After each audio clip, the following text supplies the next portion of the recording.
You said the president's intention was not to cast doubt on the upcoming midterms, but when a reporter followed up, the president said to him, "I'm not saying it's going to be legit. The increase in the prospect of being illegitimate is in direct proportion to us not being able to get these reforms passed." So yes or no, does the president believe, if all remains as it is right now, that the elections this fall will be legitimate?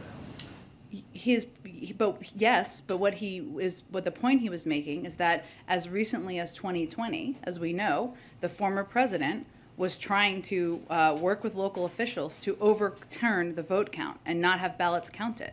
And we have to be very eyes wide open about that and clear-eyed that that is the intention potentially of him and certainly of members of his party. So to be clear, the president is satisfied, even if, because yesterday obviously voting rights hit a wall in Congress right now without the votes for the filibuster rules to be changed, and given the conversation you just had about other avenues that could be taken, if there are no changes in terms of voting rights legislation going forward, the president does still feel confident that the elections this fall will be legitimate? Yes. Go ahead. Thank you, Jen. Just following up real quick on this legislative stuff.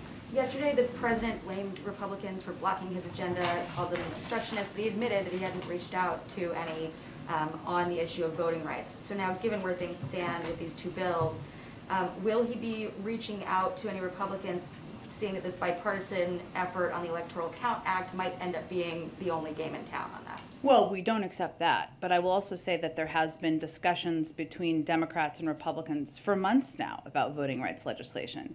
They have been invited multiple times, a part of the conversation, reached out to, engaged with.